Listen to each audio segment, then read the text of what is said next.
Cuando nadie miraba. Género. Drama psicológico. Testimonio de abuso sexual temprano. Protagonista adulta. Edad de la niña, de 3 a 12 años. Temas: infancia interrumpida, abuso, negligencia, resiliencia. Escuchemos este caso y regreso para dar mi análisis desde la psicología. Recuerdo desde que tengo uso de razón, muchas veces me quedé sola con Aminta.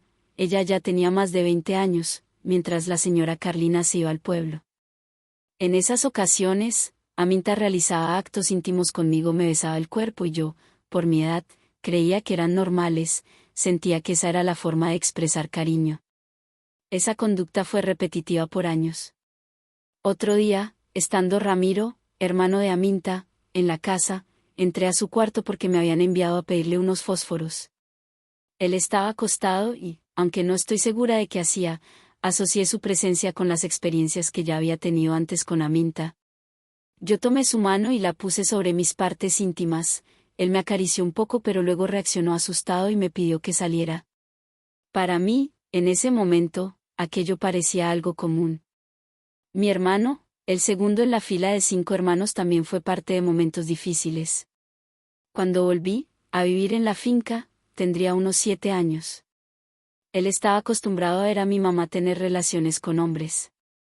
Ella mandaba a mi hermano, el segundo en la fila de 5 hermanos, a buscar leña cuando iba a estar con alguien, pero él fingía que se iba y luego regresaba a espiar por las rendijas de la pared. Me contó esto para decirme que para él ya era normal. En las noches él se hacía el dormido y entreabría los ojos para ver todo. En algunas ocasiones el segundo en la fila de 5 hermanos, me llevaba al campo entre los cultivos de maíz y se acostaba encima de mí sin quitarse la ropa, rozándose contra mí hasta calmarse, y luego todo seguía como si nada hubiera pasado. Después de que el segundo en la fila de 5 hermanos, se fue a vivir a Bucaramanga, tuve otras experiencias dolorosas. En una ocasión, Félix, quien visitaba a mi mamá, me llamó cerca de una cerca y me preguntó qué deseaba comprar. Le dije que unos yaxis con un ping-pong era la moda en la escuela. Él me dijo que podía conseguirme unos, se quitó una ruana que siempre usaba, la expandió en el suelo como si fuera una cama, y me acostó allí. Luego se colocó encima de mí y restregó sus partes íntimas contra las mías hasta que todo quedó mojado. Después de que nos levantábamos, él me daba unas monedas, recogía su ruana, se la sacudía y se la ponía de nuevo antes de irse. Esto se repitió durante varios años. En otra oportunidad, cuando mi mamá me dejaba sola con mi hermano menor, recuerdo haber tocado sus partes íntimas. No sé si ocurrió más veces, pero solo recuerdo aquel momento. También, cuando salía de la escuela, los vecinos notaban que pasábamos hambre. Uno de ellos, Julio Gallo, nos ofrecía almuerzo a mi hermano menor y a mí. Pero después de comer, me llevaba a su habitación, me acariciaba y realizaba actos similares a los otros, me colocaba sus partes encima y me rozaba sin quitarse la ropa. Hoy, al recordarlo, siento mucha tristeza y rechazo.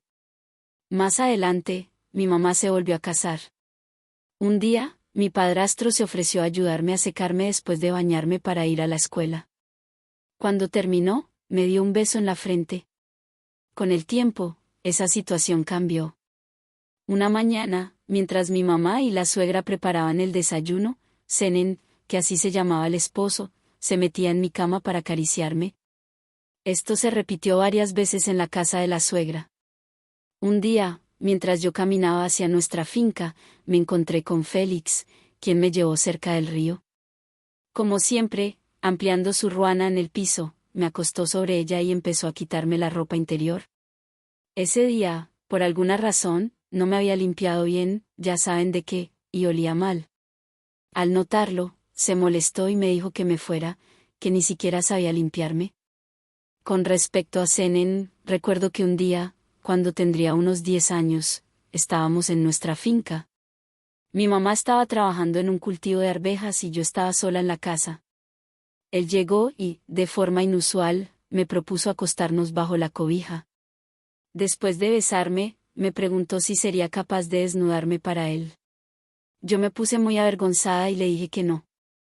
En otra ocasión, cuando mis hermanos estaban de visita en la finca, mi mamá me envió a pedir un favor a Pedro Nolasco. Al llegar, él me preguntó qué tenía debajo del vestido. Yo, pensando que se refería a suciedad, respondí, mugre. Él insistió diciendo que me hacía la tonta, y me explicó que se refería a eso que tienes ahí para hacer felices a los hombres. También recuerdo haber visto al suegro de mi mamá orinando y fue entonces cuando descubrí que los hombres tienen una parte del cuerpo diferente a la mía, algo que no había entendido antes, a pesar de haber tenido contacto con ello en varias ocasiones.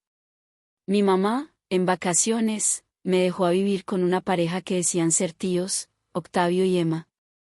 Casi todas las noches, después de acostarnos los tres, la señora se levantaba y me dejaba sola en la cama con Octavio.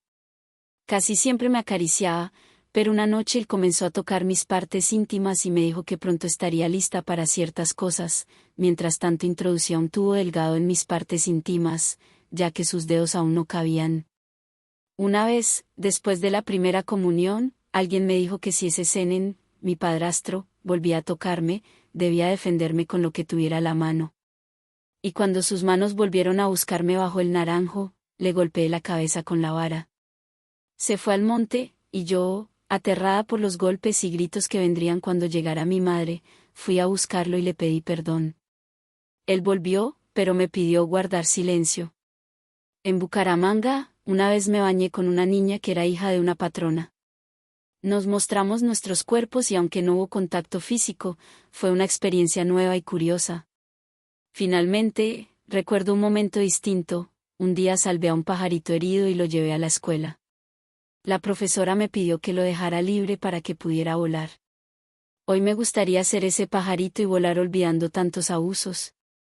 Análisis clínico desde la psicología. Este testimonio describe una infancia marcada por múltiples formas de vulneración emocional, física y sexual, en un contexto de abandono, negligencia y falta de protección por parte de los adultos responsables. Este tipo de situación genera lo que en psicología se conoce como trauma complejo, especialmente cuando se presenta a edades tempranas, con múltiples personas implicadas, y sin redes de apoyo adecuadas. Aspectos fundamentales del caso. 1. Ambiente de alta vulnerabilidad. La niña vivió una pérdida temprana, fallecimiento del padre, seguida por un traslado a un entorno inestable. Experimentó carencias afectivas, económicas y de supervisión. Estos factores son de alto riesgo para la exposición a situaciones inapropiadas.